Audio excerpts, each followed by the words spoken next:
तो मतलब एक ऐसे पौधे की कल्पना कीजिए जो अपने आसपास के माहौल में ढलने के बजाय ना पूरे माहौल को ही अपने हिसाब से बदल देता है। बिल्कुल। आज की इस गहरी चर्चा में हम स्फैग्नम नाम के एक बहुत ही अजीबोगरीब मॉस को डिकोड कर रहे हैं। एक ऐसा पौधा जो विज्ञान के कई बुनियादी नियमों को सीधे तौर पर चुनौती देता है। हाँ, और ये कोई साधारण पौधा नहीं है। मतलब झीलों, तालाबों और जो दलदली इलाके होते हैं ना, वहां पनपने वाला यह पौधा कुछ ऐसा करता है जो इसे पूरे इकोसिस्टम का बॉस बना देता है। अच्छा, इसीलिए इसे आम भाषा में शायद पीट मॉस या बॉग मॉस भी कहा जाता है, राइट? हाँ, एग्जैक्टली। तो ये पीट और बॉग का क्या चक्कर है? मतलब नाम तो ऐसा लग रहा है जैसे किसी रहस्यमयी जगह की बात हो रही हो। इसका सीधा कनेक्शन इसके जिंदा रहने के तरीके से है। स्फैग्नम क्या करता है कि वो अपने आसपास के पानी में लगातार कुछ एसिडिक रसायन छूटता रहता है। Okay, acidic. हाँ, और इस अत्यधिक एसिडिक माहौल में होता ये है कि बैक्टीरिया और फंगस जिंदा ही नहीं रह पाते। अब आप सोचिए, अगर डीकम्पोज करने वाले बैक्टीरिया नहीं होंगे तो क्या होगा? तो मरे हुए पौधे या जीव सड़ेंगे ही नहीं। बिल्कुल सही। वे सड़ते नहीं हैं, बल्कि बस उसी जगह पर परत दर परत जमा होते रहते हैं और फिर धीरे धीरे डार्क कार्बन से भरा पदार्थ बन जाते हैं, जिसे हम पीट कहते हैं। अच्छा, तो मतलब ये पूरा दलदली इलाका ही भोग कहलाता है। हाँ, यही बोग है। तो ये तो ऐसा होना कि जैसे प्रकृति का अपना कोई पिकलिंग जार हो या अचार का डिब्बा, हाँ, जहाँ चीजें सड़कर खत्म नहीं होती बल्कि सदियों तक सुरक्षित रहती हैं। और ये पौधा खुद अपनी सहूलत है लेकर रहा है। एकदम सटीक तुलना है। और अपनी सहूलियत के लिए ये पौधा अपनी शारीरिक बनावट में जो बदलाव करता है ना, वो इससे भी ज्यादा हैरान करने वाला है। अच्छा, वो कैसे? शुरुआत में जब ये पौधा छोटा होता है तो जमीन से जुड़े रहने के लिए इसमें मल्टीसेलुलर राइजोइड्स होते हैं। राइजोइड्स मतलब शुरुआती जड़ों की तरह? हाँ, आप इन्हें शुरुआती जड़ें समझ सकते हैं। इनमें कोशिकाओं के बीच कुछ तिरछी दीवारें होती हैं जिन्हें ओब्लीक सेप्टा कहते हैं। ये पानी के बहाव और पौधे की मजबूती में शायद मदद करती हैं, लेकिन जैसे ही ये पौधा मैच्योर या बड़ा होता है तो ये राइजोइड्स पूरी तरह गायब हो जाते हैं। एक मिनट, ये बात हजम नहीं हो रही। क्यों?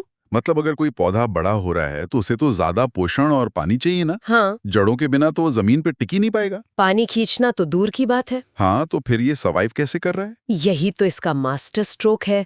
जब जड़ें गायब होती हैं ना, तो उनका काम इसकी शाखाएं यानी ब्रांचेस ले लेती हैं। ब्रांचेस जड़ों का काम करती हैं? बिल्कुल।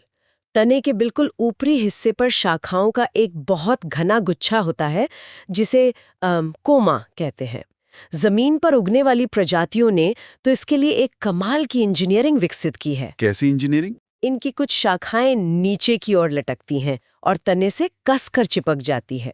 इन्हें पेंडेंट शाखाएं कहते हैं। पेंडेंट मतलब जो लटकती हैं? हाँ, और ये एक स्ट्रॉ की तरह काम करती हैं। कैपिलरी एक्शन के जरिए पानी को नीचे से ऊपर खींचती हैं। ओके, समझ गया। इसके अलावा डाइवर्जेंट शाखाएं होती हैं जो बाहर और ऊपर की ओर फैलकर पौधे को सहारा देती हैं। तो बेसिकली इसने अपनी जड़ों का काम आउटसोर्स कर दिया, नीचे लटकने वाली शाखाओं ने पानी खींचने का काम संभाल लिया। बिल्कुल। और जब पानी ऊपर पहुंचता है तो पत्तियां उसे संभालने के लिए एकदम तैयार रहती हैं।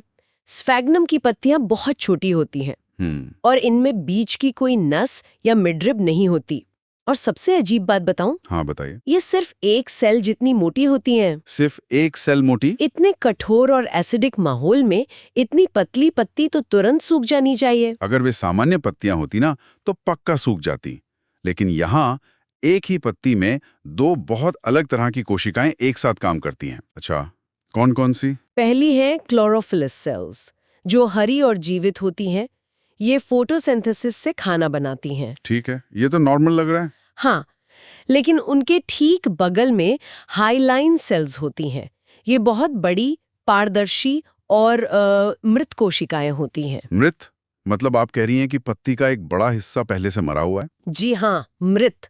इन मृत कोशिकाओं के अंदर स्प्रिंग जैसी संरचनाएं होती हैं, जिन्हें स्पाइरल थिकनिंग्स कहते हैं। ये इन्हें पिचकने से रोकती हैं। ओके। और इनमें छोटे छोटे छेद भी होते हैं। इनका इकलौता काम है भारी मात्रा में पानी सोखना। इसीलिए इन्हें कैपिलरी सेल्स भी कहा जाता है। अरे वाह!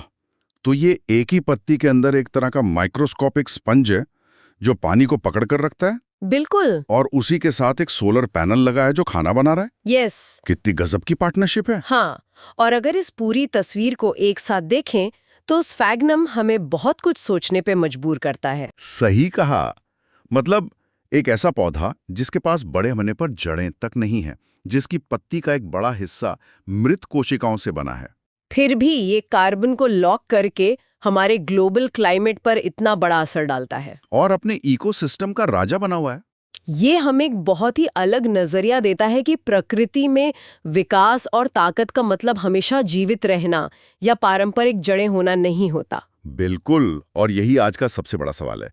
क्या प्रकृति में कुछ हिस्सों का मृत होना और अपनी जड़ों को छोड़ देना सबसे ताकतवर और असरदार बनने की एक सोची समझी रणनीति हो सकती है?